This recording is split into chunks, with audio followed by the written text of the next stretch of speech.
Hello and welcome back to my channel where in anticipation of Doctor Strange in the Multiverse of Madness, I'm going to be doing another edition of my top 5 series where I'm going to give you my top 5 favorite Marvel Cinematic Universe characters. Now this is an incredibly hard list to make, as I think anyone would imagine if you know me, because I absolutely adore the MCU. And something that I think is attributable to their success is that they always put character first. We cared more about the person underneath the costume than the costume itself. I think that of course started with the influential performance that Robert Downey Jr. gave, and that every single actor cast in the right role thanks to the indomitable work of Sarah Hallie Finn, and then every actor who's come in and played their characters have just brought so much panache and personality to every single line that they have delivered. And that's what makes this list so difficult, so I'm gonna give some honorable mentions before we get started. Those being Black Panther, Spider-Man, Loki, Agent Carter, Thor, Ant-Man, Pepper Potts, Edwin Jarvis, Captain Marvel, Yelena Belova, and Vision. At number 5, it's Doctor Strange. This character brings with him an iconic visual identity that wherever it appears in the MCU is such a bonus and a gift to the story that's being told.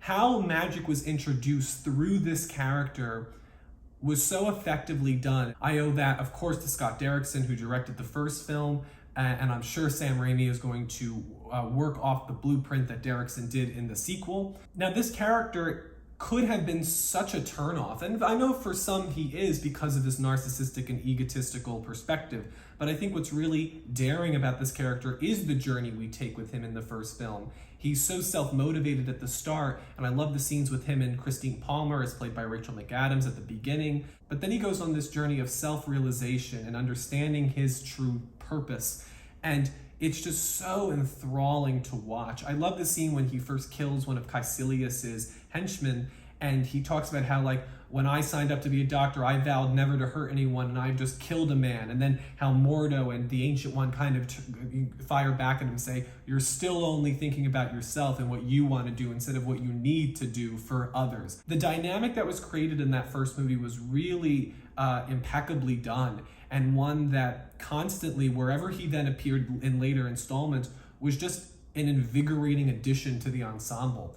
His fun cameos in Thor Ragnarok and Avengers Endgame, what he brought in terms of the visual pizzazz and pop that he brought to his action sequences in Avengers Infinity War, and then his fun supporting role in Spider-Man No Way Home. He's a character that is constantly delivered. Always is such a delight to see, especially, I cannot move off of Doctor Strange without mentioning the incredible episode 4 of What If Doctor Strange lost his heart instead of his hands. The best episode of that show. It is so well done in capturing the soul and the heart of Doctor Strange as a character. I think Benedict Cumberbatch just did a fantastic job of making us care about Stephen Strange, and I cannot wait to see his journey continue in Doctor Strange in the Multiverse of Madness and beyond. Then at number 4 we have Wanda Maximoff, aka the Scarlet Witch. I think the 4 films that she was in during the Infinity Saga, she was a great asset to those stories. I think her introduction in Age of Ultron is really stellar. I love the scene that she has with Hawkeye, where Hawkeye says, if you walk out this door, you're an Avenger. And then she, of course, does. And then when her brother dies and she pulls out Ultron's heart, like, that was some great stuff there. A really important part of Team Cap in Civil War. She is arguably the heart of Infinity War, and I think Elizabeth Olsen's performance really is the glue that holds everything together in that movie. And then her just boss scene in Avengers Endgame when she comes in hella blazing, ready to take down Thanos for what he took from her. But she wouldn't have gotten on this list had it not be for WandaVision. This is a character that I see so much of myself in, because I too use media, and especially television and sitcoms, to kind of create an idealized version of myself that I try to actualize in my real life. And I found that part of Wanda to be very relatable. She's a character that goes through a lot of pain and suffering, and I think recognizing that pain and seeing that exhibited is something that we don't often see in terms of big projects, big blockbuster content, because they often try to keep things light and fun, but WandaVision dared to have a darkness to it that I think is very rare and what made that show really stand out. Her power in her visual Scarlet Witch magic was only matched with the power that she holds within as a character that has great understanding of the pain and suffering that so many people go through. And I think no matter how great that pain and suffering has been to all viewers, there are moments in your life that you see reflected in Wanda's, the misunderstanding that you feel that she represents. She just is a character who has just really opened up and blossomed to be one of the defining fictional creations of recent memory. She's definitely one of my favorite fictional characters of all time. Then number 3 is Captain America, aka Steve Rogers. How this character's journey was fostered throughout the MCU is one that is so interesting because it allows the American experience and what America's defining characteristics are to be represented within a singular person, and then seeing how that representation has matured, has been reformed and recontextualized. His association with the country that he adorns on his chest and on his shield, that image has changed since his humble beginnings in 1930s comics when he was punching Adolf Hitler.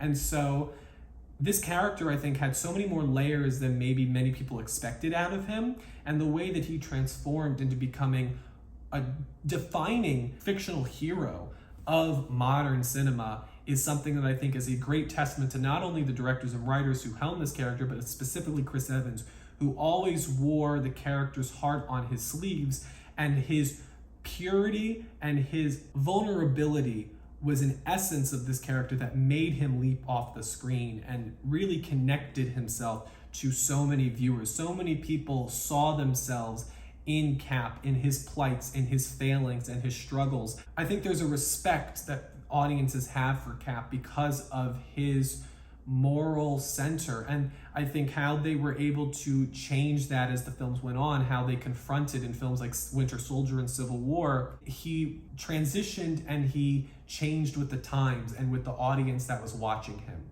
Also, his action sequences were incredible. The Russo brothers did a tremendous job helming him in so many different ways. And I think his costume, it had some fits and starts, but I think it has now become an iconic costume of the superhero genre. And Chris Evans just had such an emotional understanding of how to play Steve Rogers, and his feeling lost out of time arc was one that had such power in it. He's both a nostalgic character and one that looks towards the future. So much of the MCU worked, especially within the main Avengers narrative, because of Captain America, Steve Rogers. And as a fan of Peggy Carter and Steve, I just will forever love the ending of Avengers Endgame. I think it's a beautiful end to his story. And I think what's so great about his story is that it shows how somebody who's always put others first, it stresses the importance of making sure that you preserve your own self. You can't do a list of the top 5 MCU characters and leave off the imitable, the one, the only, Mr. Robert Downey Jr.'s Tony Stark, aka Iron Man. And I do think, listen, I put the actor first here because I do think that actor is the reason why we're here still talking about the MCU today. Downey Jr. really understood the assignment with that first movie, which is that he was going to make you care about Tony Stark. This is another character like Doctor Strange that could have been very off-putting, but you came to really see the world through his eyes. You saw why he grew into the person he was, why he made certain choices. Iron Man was a character who showed kind of the heart inside all of us, that Tony Stark wanted to do the right thing, and he felt that if he didn't do it, then what was the point of even living? You know, he has that great monologue where near the end of the first film, where he says, I shouldn't be alive. If I'm alive, it must be for a reason, and I have to go and do that reason. I can't sit idly by and let injustice and all these things reign on when I have the power to do something, and I've been given this chance to do something. he's a character who's always was so fun and so hilarious while also being so empowering and inspiring. From every single movie, he was the center of the story, and that's because everybody gravitated to him, both in the story and on set when making the movies. I think Downey Jr. is just a presence. He doesn't get, I think, the respect that he deserves. I know people say like, well, he gets millions and millions of dollars and all this stuff.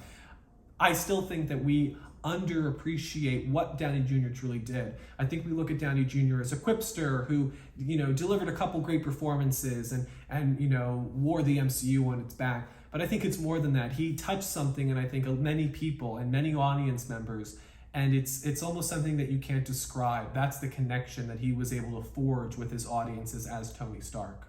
And then number one, my favorite MCU character of all time is Natasha Romanoff, aka the Black Widow. My connection to Natasha is one that truly is unparalleled by any of the other characters. I really desperately cling to her, and I care about her stories, and I make sure, and I try to make sure people respect Natasha, because this is a character that I think sacrificed a lot both in the films, but also I think Scarlett Johansson sacrificed a lot. I mean, she suffered a lot of very sexist jokes because she was the female Avenger, and that was very much what she was defined by when she was introduced. And I think her sticking it out and her staying with the character and committing to the journey and the arc that she was taking, leading through her powerful sacrifice in Endgame and then her solo movie, which I just absolutely adored. I really have loved the journey of Natasha Romanoff. She's a character who always was there because she felt it was the right thing to do. She didn't have the power set to take out Thanos. She didn't really have to be there when all was said and done. But the reason she was there is because she knew, like I said with Iron Man, she has the opportunity to make the world a better place, that she can leave a lasting impact that outlives her and her ledger. And that drive in her to do the right thing is what resonated within me. I loved how this was a character who really valued the importance of family and connection. With this character, her action sequences were always stellar, going from the original hallway fight in Iron Man 2 throughout to Black Widow when she's flying through the sky. She represented a light and darkness. That duality within her I find to be very true to real life. And then overall, I just really love this character's heart and how pure she is. This is a character who has so much baggage and weight that she carries, yet she doesn't let that get in the way. She values the Avengers, she values her time, and to see a character who was always motivated and always, striving for greatness and striving to complete the mission, that attitude is something that was just really engaging to watch. And so for me, when I look at the MCU, I think that Black Widow is a character that feels unique to this franchise. It feels unique to a franchise that finds the essence of these characters in another medium and enhances them in this one. And I think if there's any character that I feel really represents what I love about the MCU, this character-first mentality that shows the transition and the evolution of certain people in this hyper spectacle world, for me, Black Widow is the ultimate representation of what the MCU has achieved throughout its now 14-year history. So that is my list of the top 5 MCU characters. Let me know in the comments below your own rankings. Make sure to like, comment, and subscribe to not miss any new videos from Spoilers Ahead with Anthony Post. Thank you all so much, and I'll see you at the movies.